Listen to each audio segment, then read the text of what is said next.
Não, mas é que tem dois aspectos da reforma trabalhista, né? O impacto dela pro judiciário e o impacto dela direto pro trabalhador, né? Tem os aspectos relevantes nesse contexto aí que são diferenciados, né? Qual é o teu ponto de vista sobre a mudança, né? O que ela mudou? Juridicamente, ela teve algumas mudanças. Tecnicamente, outras que eu digo que teve sim mudanças técnicas, mas judiciais elas já são diferentes, né? Os entendimentos judiciais já são um pouco diferentes, né? Me explica um pouco mais, me dá um exemplo. Cara, tipo, tem muita questão dos entendimentos do judiciário, né? Vou dar um exemplo. Às vezes, quando a gente está discutindo alguma matéria em específico dentro do judiciário, o entendimento do juiz ou dos desembargadores, ele é diferente do que a gente vê na lei. É questão interpretativa. Tá? Porque a reforma, falando da reforma trabalhista, né? Ela veio em 2017, foi uma reforma de uma tentativa de mudar, deixar as atividades laborais um tanto mais liberais, né? Vamos falar assim, um termo mais direto. Mas ela teve aspectos, principalmente nas relações com os sindicatos, as negociações coletivas, teve alterações nas contribuições sindicais, que agora a gente tem um tema bem novo aí, que é a questão da decisão do STF relativo à contribuição sindical e à contribuição assistencial, né? Principalmente da contribuição assistencial, que estão falando aí que retornou a contribuição assistencial, né? A decisão do STF é do retorno da cobrança, né? Claro, ainda existe a possibilidade do trabalhador se manifestar pelo não interesse do desconto, né? Mas ela, vamos dizer assim que ela estava invalidada, a cobrança, né? Ela estava invalidada. Hoje o STF confirmou ela para que pudesse ser cobrado do trabalhador. O trabalhador tem a opção de se opor a isso, né? Sim, era, mas ela não era obrigatória, né? Ah, Hoje ela é obrigatória e tu tem que dizer que tu não quer, né? então isso quer dizer que a maior parte não vai nem saber disso. É, por isso que é importante que as pessoas busquem informações sobre esse gênero e se manifestem que não tem interesse do desconto. Porque assim se fala muito de que a empresa tem que ir atrás dessa informação. Não, a empresa, o único trabalho que ela faz é repassar o valor para o sindicato. É o único trabalho da empresa. Ela não tem poder de gestão sobre a contribuição. Ele simplesmente, o funcionário diz assim: eu quero que seja descontado, ou eu não quero que seja descontado. A empresa faz o desconto, faz o pagamento, A decisão é do a funcionário. decisão é do funcionário. A empresa só é o intermediador da movimentação financeira, no final das contas, né? Sim. Esse é um aspecto. Mas o que é interessante da reforma trabalhista na época, que levantou muito o tema, foi a questão das negociações coletivas, né? Que o negociado valeria mais do que o legislado, né? Ou seja, que as negociações coletivas elas acertassem, por mais que elas não seguissem uma regra efetiva da legislação da CLT, como um exemplo, né? A negociação coletiva teria mais valor do que a decisão, a lei em si, né? A convenção coletiva, que é a junção dos trabalhadores com os empresários, a negociação entre eles teria mais valor do que a própria lei. A negociação entre as duas partes, né? Sindicato dos trabalhadores e sindicato dos empresários. Entendi. Então, É. essa coisa do, vou contratar um pessoal agora para trabalhar no Natal. Isso é um pessoal, o pessoal que não está. Negociação coletiva, ela pode suprir essa situação quanto a... Claro, vai ter o ônus e o bônus, né?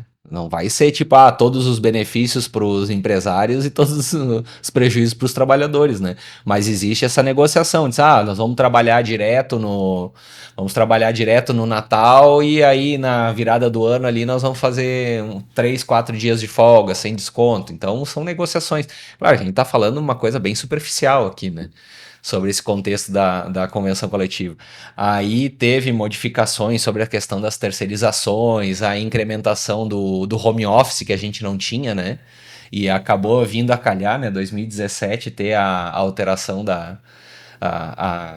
a reforma trabalhista e também depois, 2020, a gente ter a pandemia, né?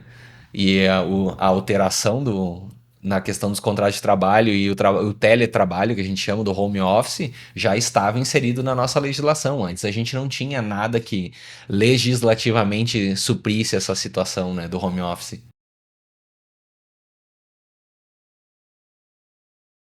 É só fazer uma alteração no contrato de trabalho do funcionário, porque pensa comigo, se ele anteriormente era um funcionário que trabalhava no local, por conta da pandemia, foi para o trabalho home office. Nessa transição, ele teve uma alteração no contrato de trabalho dele. Normalmente, o procedimento da empresa era fazer um adendo ao contrato de trabalho e encaminhar e o funcionário ir para casa no home office. A empresa pode solicitar para que o funcionário retorne às atividades e vai ter uma alteração no contrato social. No contrato social, perdão, no contrato de trabalho. Até no contrato Não, social. até no contrato de trabalho, já estou pensando em contrato social, mas no contrato de trabalho. Aí o cara retorna às atividades. Aí tem aquela discussão assim, o cara não vai querer.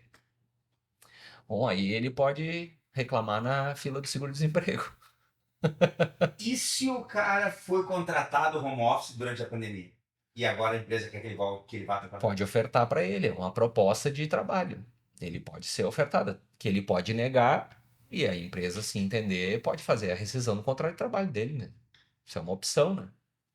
É aquela mesma coisa de tu ter vamos usar um exemplo, ter um funcionário trabalhando na tua unidade aqui em Bento e tu quer que o cara vá trabalhar lá em, sei lá, Árvorezinha. Árvorezinha, pode ser. Independente do lugar, se o cara disser que não, tu tem a opção de fazer a rescisão do contrato de trabalho, porque tu precisa daquele funcionário naquele lugar. Isso é uma opção.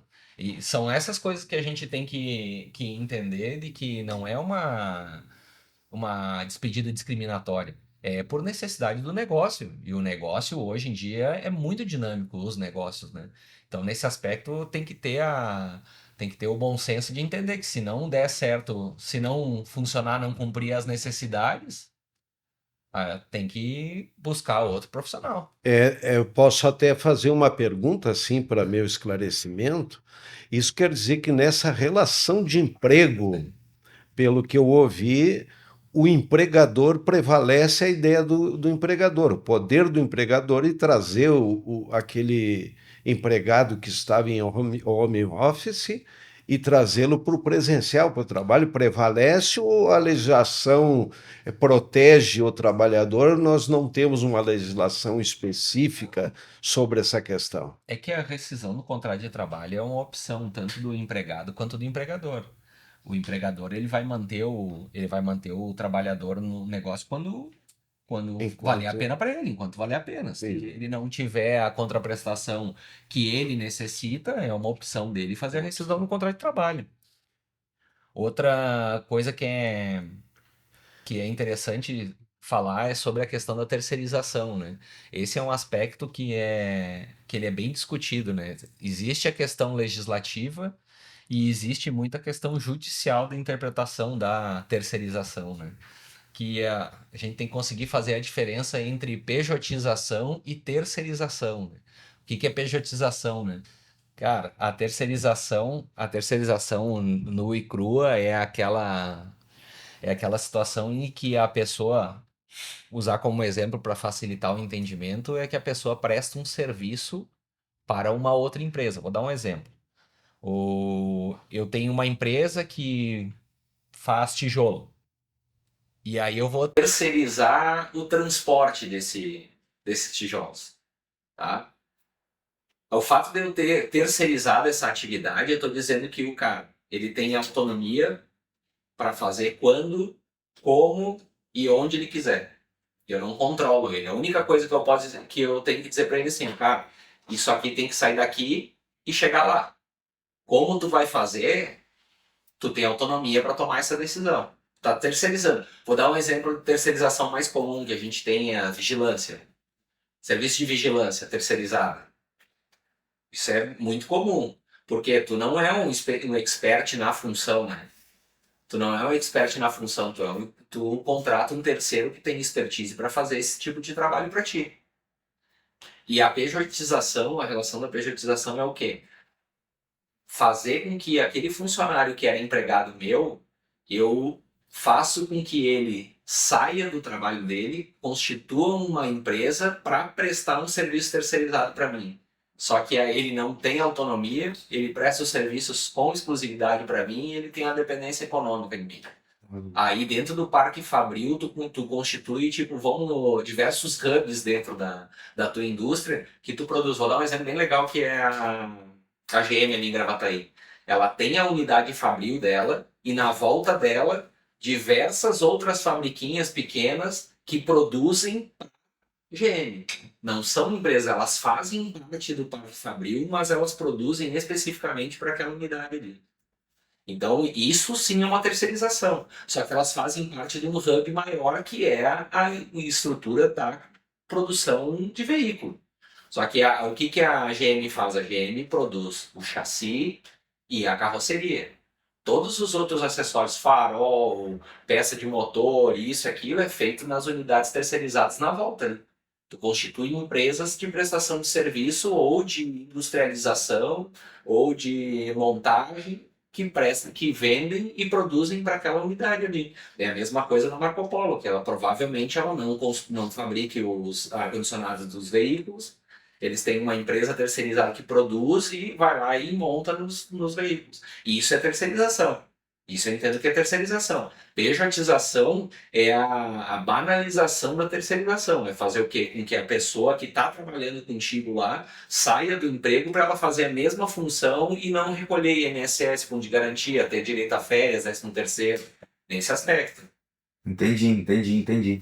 Na terceirização, então, nós podemos perguntar, assim, para esclarecer, na terceirização sempre tem que ser uma relação CNPJ com CNPJ ou não necessariamente? Hoje em dia existe sim a terceirização de prestação de alguns serviços para pessoa física ou até mesmo de MEIs, né, microempreendedor individual, mas são prestações de serviço que elas têm que ter a caracterização da terceirização, que é o quê?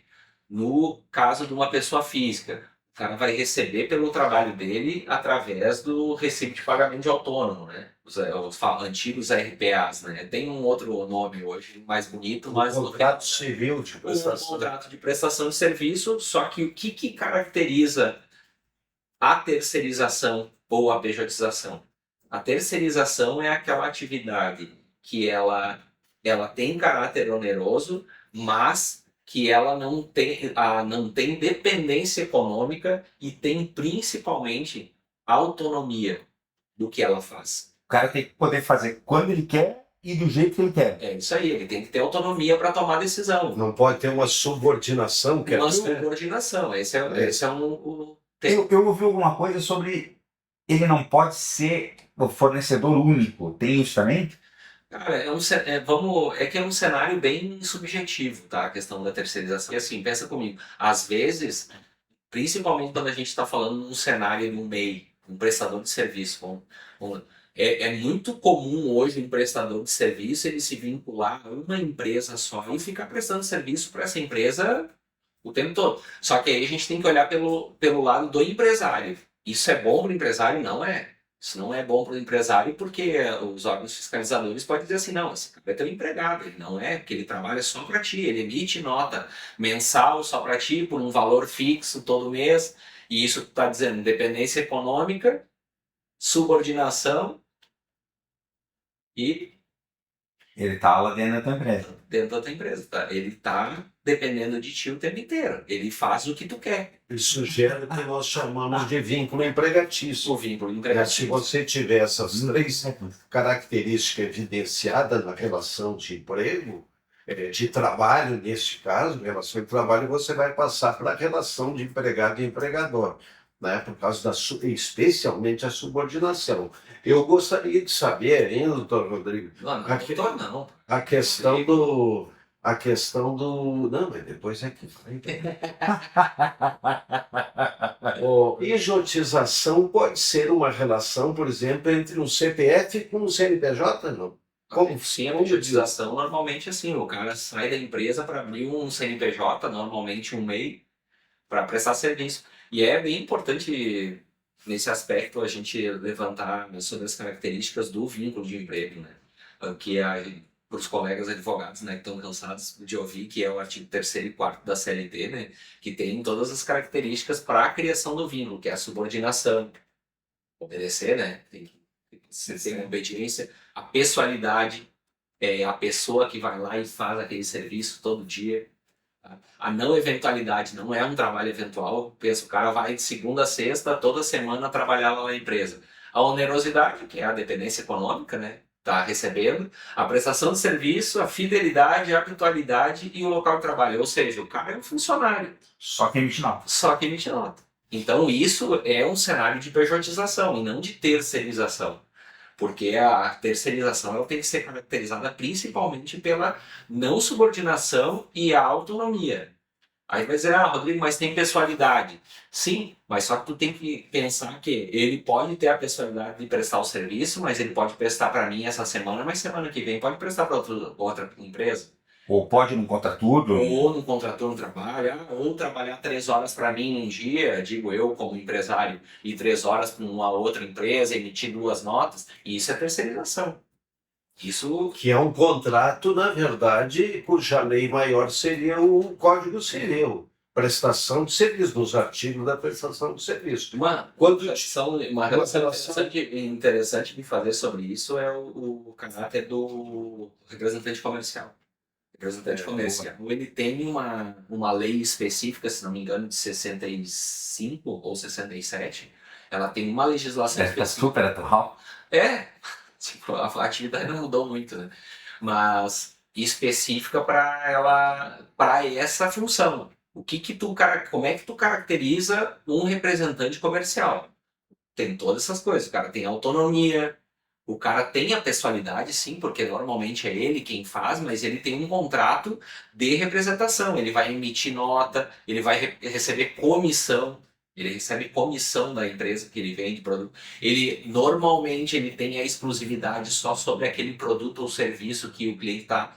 Existe uma região que ele abrange. Então são vários aspectos que a própria legislação ela determina o que caracteriza o representante comercial. Então, para o terceirizado existe a questão da pessoalidade também, mas a questão da autonomia. Então a gente tem uma linha bem tênue como no exemplo do representante comercial e do terceirizado. É relação cível, a gente não está falando de relação de trabalho. A relação de emprego, talvez, né? Sim. Contrato de estágio, cara, é um contrato especial. Ele obrigatoriamente ele tem que estar vinculado a uma relação com uma instituição de ensino. E normalmente ela tem uma terceira envolvida, uma empresa que faz essa gestão das relações com os estagiários.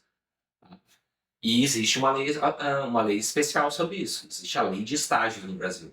Então, obrigatoriamente, a pessoa tem que estar fazendo ou um curso, ou uma graduação, ou estudando hoje a gente tem do ensino fundamental, só velho, ensino médio, né? Ensino médio e ensino fundamental.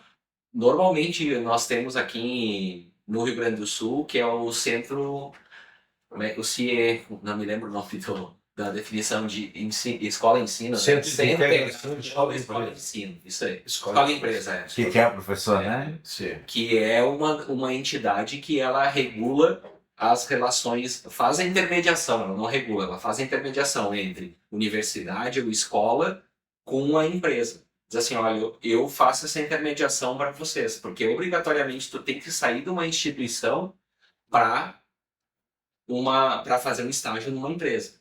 Essa é uma das principais características. Daí a gente tem as partes, os objetivos, a duração do estágio, que tem em específico, o estagiário normalmente não pode trabalhar 8 horas, ele pode trabalhar só 6 horas, ele tem que ter os intervalos, ele hoje tem férias por conta das leis, então tem alguns benefícios, né? Estagiário tem férias?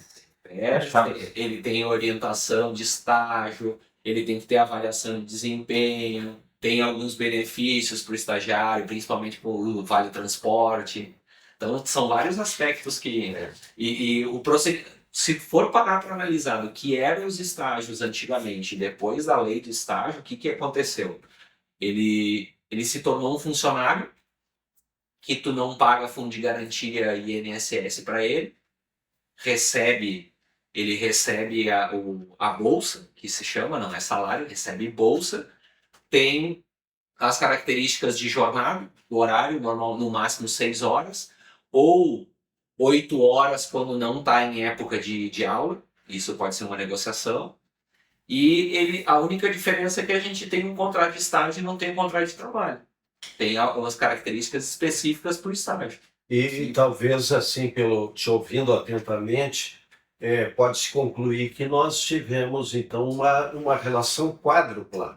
Tu tens que ter, por exemplo, a instituição de ensino, a pessoa do estagiário, a unidade concedente e a interlocução de uma organização que, no caso, foi citado, que é o Centro de Integração Escola-Empresa. Então, que hoje tem outras empresas 4, que fazem né? isso também. A relação, por exemplo, de um empregado é diferente, são duas, ela é bilateral, empregado e empregador. Os estagiários são 4, uma relação quádrupla, né? Vamos repetir até para pessoas entenderem. Unidade concedente, que é a empresa que alberga o estagiário, a unidade de intermediação, que normalmente é o Centro de Integração Escola-Empresa, a instituição de ensino e, logicamente, o estagiário. 4. São 4 partes desse contrato, nesse... É isso aí. Olha só. Tem essa relação. E a lei de estágio ela é de 2008 aqui no Brasil. Existia uma lei, mas ela foi regulamentada propriamente dita em 2008. Nova lei de estágio, na época se chamou. Né? E eu poderia fazer uma pergunta, já que nós estamos numa conversa. O estagiário, por exemplo, obedecendo a idade mínima dos 14 anos, acima de 14 anos, qualquer um pode ser estagiário, desde que não tenha, se não me falha a memória, a questão do trabalhos insalubres, noturnos, isso O que estagiário não pode fazer? Estagiário não pode trabalhar em atividade insalubre, mas não pode fazer esse tipo de atividade penosa. Tu não pode ter estagiário na agricultura, tu não pode ter estagiário dentro do chão de fábrica, dependendo do tipo de metalurgia, não pode ter estagiário. Tu tem a questão do menor aprendiz também, que é dos 14 aos 21. na extração mineral. O cenário definitivo é assim, não pode em atividades perigosas e insalubres. Não pode trabalhar nisso aí.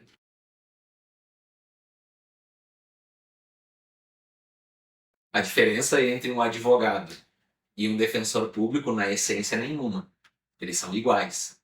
A mesma formação. A mesma formação, tudo. A única diferença é que o defensor público, ele é um advogado público. Ele é um advogado que é pago pelo Estado para defender as pessoas de baixa renda. Essa é a definição. A única diferença entre eles é onde eles estão colocados. O advogado ele é da iniciativa privada e o defensor público é da parte do nicho de órgão público.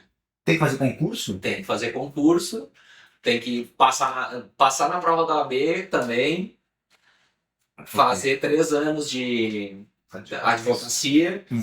Tem que ter passado, então. Tem que passar na prova, ficar 3 anos advogando, para depois entrar no concurso público. Tá, mas o defensor público, a quem ele se reporta? O Estado, o município? Estado. O Estado. O Estado que tem a defensoria pública. Então o ICM que paga. É isso aí. Olha só que coisa, né? Defensor público estadual. É bem incomum a gente ter defensoria pública federal. Existe, mas é bem incomum. O normal é nas comarcas a gente ter a defensoria pública estadual. Tem um motivo para isso? Por que foi designado? Cara, tem uma questão constitucional que todas as pessoas têm que ter advogados dentro para fazer um processo judicial. Sim. O artigo 133 da Constituição diz que o advogado é indispensável para a administração da justiça, ou seja, tem que ter advogado. E quando a pessoa não tem condições de ter um advogado, o Estado tem que fornecer. Fala um filme. E fala no filme, o Estado vai te fornecer um advogado. Aí, nos locais onde não existe a defensoria pública, aí se direciona os chamados advogados dativos. São aqueles advogados que se colocam à disposição para atender essas pessoas e eles são remunerados por ato pelo Estado. O Estado que paga eles. Tipo eu. Mas esses daí não são concursados. Não são concursados. Eu me disponho. É tipo as professoras do município que elas pegam um tipo de... Substituto? Isso, né? Isso aí, tipo substituto, né? Seria o caso. Só que aí tu não vai ficar só atuando, né, para o Estado. Tu vai atuar especificamente para aquele caso e quando terminar aquele caso, ou dependendo cada ato, tu vai receber um valor X do Estado. Dá para até citar mais um exemplo. A questão dos mediadores, conciliadores, eu acho também. Mediação extrajudicial é uma coisa que o advogado tem que fazer hoje em dia para evitar o judiciário. Mediação é tentar fazer com que as partes cheguem a um acordo antes de acionar o judiciário. Isso, o próprio judiciário hoje brasileiro, ele tenta trabalhar, principalmente a gente fala do Sejusc, dos Centros de Justiça e Mediação, né? Que é... Deixa eu até ver a definição do Sejusc, que não é Sejusc. Centro Judiciário de Métodos Consensuais de Soluções e Disputas. Que é o quê? É uma pessoa lá que não é um juiz, é um mediador, que essas duas partes vão lá, elas entram com o processo. O cara que tá lá não é juiz. Não é juiz. E ele não sabe o que está acontecendo no processo. Ele nem leu o processo. Não pode nem ler o processo. A gente faz, os advogados hoje em dia, quanto menos ter trabalho no judiciário, Vou falar isso. quando menos trabalho com o judiciário, mais rápido se tem solução dos litígios. O litígio, ele demora. Quanto mais judicializado, mais demora. Com certeza. Coisa. Então, o trabalho da mediação é essa. O advogado, como se fala muito, né? O advogado é o primeiro juiz da causa. Ou seja, se existe uma possibilidade de conciliação ou mediação nessa relação, é uma obrigação do advogado buscar a outra parte, ou o representante da outra parte, o procurador da outra parte, para tentar negociar ou mediar essa relação. Porque o judiciário ele tem que ser a última alternativa. Sempre foi assim? Cara, dos tempos para cá que vem mudando muito isso, principalmente quando a gente teve a alteração do Código Civil em 2002 e do Código de Processo Civil em 2015, que começou a se falar bastante na mediação, principalmente em 2015, né? Mediação, conciliações e tudo mais. Tanto dá um exemplo que na Justiça do Trabalho a gente tem audiência de conciliação. Na Justiça Comum também, mas eu falo na do trabalho porque eu faço mais na do trabalho. Tem uma audiência para tentar se conciliar, só que nessa audiência ela é presidida pelo juiz. No Sejusc ela é presidida por um mediador, um conciliador, que ele não necessariamente tem formação acadêmica em direito. Aqui a gente tem, as pessoas fazem um curso de mediação para participar desses encontros, não é uma audiência de mediação. Olha, as pessoas nos perguntam por que ser advogado. A sociedade sempre, na história da humanidade, teve situações conflituosas. O advogado é o interlocutor entre as partes em conflito.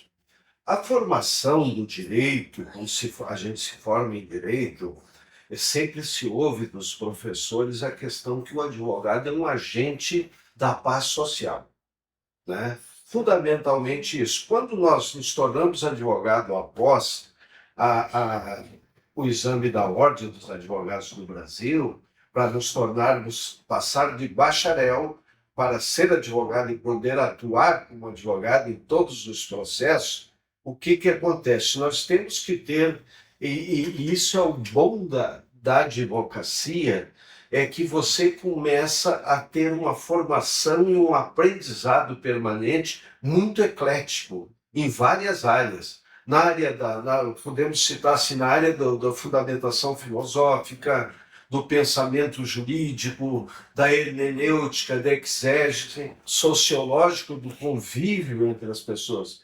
Então, a formação do advogado, como ele vai lidar diretamente com as pessoas, né? E quando eu me refiro com as pessoas, não é só a pessoa física, ele vai trabalhar com outro tipo de pessoa, que é a pessoa jurídica, né? Que é o conjunto, às vezes, na maioria das vezes, de pessoas físicas.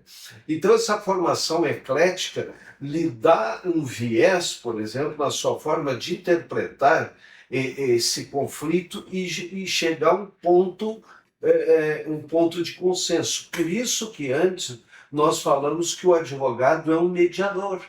Num primeiro momento, ele é um mediador, porque ele precisa conciliar as partes, ele precisa promover a paz ou minimizar o conflito entre as partes. Esse é o principal papel do advogado no primeiro momento. E para isso você precisa ter um conhecimento bastante eclético. Eu quero dizer com isso, conhecido em várias áreas. Na área da psicologia humana, na área às vezes até da psiquiatria, né? Na área da medicina legal, em alguns casos, na área da psiquiatria forense, precisa conhecer, por exemplo, as questões de caráter civil e caráter de caráter criminal, né? Então, as pessoas nos perguntam muitas vezes assim, ó, não porque ser advogado, eu quero ser advogado, perguntam diferente, eu quero ser advogado, o que você acha? Eu digo, a gente tem que colocar que a prática do universo jurídico é uma prática que te dá um conhecimento, uma diversidade da ciência jurídica, da filosofia jurídica, da sociologia jurídica muito ampla, né? E você começa a compreender, de certa forma, a sociedade de uma forma mais técnica, mais científica do que o conhecimento expedito, conhecimento mais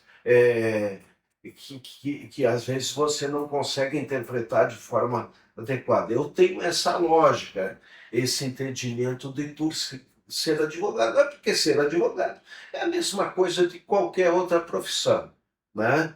Porque ser médico, porque ser engenheiro, porque ser aqui, né? Mas sei dizer o seguinte, posso dizer que o advogado é aquele que tem o pensar como se fosse uma amplitude de um guarda-chuva onde abriga aquilo que está embaixo. E o que está embaixo desse guarda-chuva é a sociedade com as suas diversidades, com as suas unilateralidades, as suas bilateralidades total, essa forma hegemônica do contexto social, econômico, político. Ele é um romântico, tudo.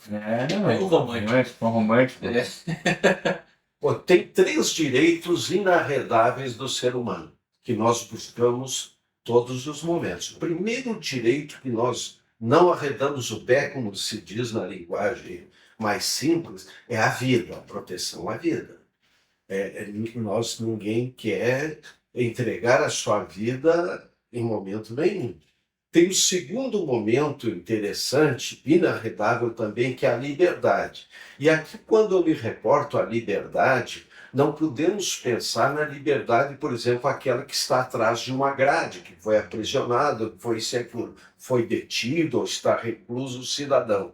O cidadão, a cidadã, querem a liberdade de todas as coisas, de livre expressão, a liberdade de ir e vir, a liberdade de agir de uma forma que possa lhe dar progressão na sua vida, crescimento, evoluir na sua vida. Isso é a liberdade que a gente se refere. Porque, às vezes, no linguajar comum, no senso comum, pode-se pensar que se perde a liberdade só quando se coloca atrás da grade, como se diz, se torna recluso, né? E um outro bem inarredável que nós procuramos sempre é a questão da questão do bem material, do patrimônio, né? Nós temos o nosso patrimônio, seja ele o que for, e eu não quero que o outro se torne proprietário desse patrimônio, né? Então, são 3 coisas fundamentais. A vida, apenas para repetir, A vida, a liberdade e o patrimônio são bens inarredáveis do ser humano em qualquer etnia, em qualquer lugar do planeta. Nós vamos defender, claro, com algumas raras exceções na comunidade de 8 bilhões de habitantes que habitam o planeta Terra. O que é importante até para quem é brasileiro, a obrigatoriedade de saber o que está escrito no artigo 5º da Constituição, né? E o que está escrito? Todos são iguais perante a lei, sem distinção de qualquer natureza, garantindo-se aos brasileiros e aos estrangeiros residentes no país a inviolabilidade do direito à vida, que está falando, a liberdade, a igualdade, a segurança e a propriedade. Propriedade. Podemos trocar a palavra muito bem. Obrigado aí por ter acrescentado. Isso é... Essa propriedade que eu usei a palavra patrimônio, que ela fica mais fácil de se compreender. É necessário a gente entender o que é da essência das coisas, né, da vida, e o que é da forma. Né? Às vezes a forma é desvirtuada, mas a essência de tudo é o que vale. O maior valor está na essência, no pensar. Quando você elabora uma lei, e a lei, por exemplo, não é o único instrumento de direito. A lei é uma forma de tu explicitar uma essência de um pensamento determinado. Por isso que a pergunta mais... na questão do Estado liberal, é um pensamento, é uma essência. Num Estado comunista ou socialista, existe uma outra essência. Consequentemente, devido à essência diferenciada, a forma da operacionalização do Estado também será diferenciada. Né? Não é poesia, isso é... Né? Claro, né?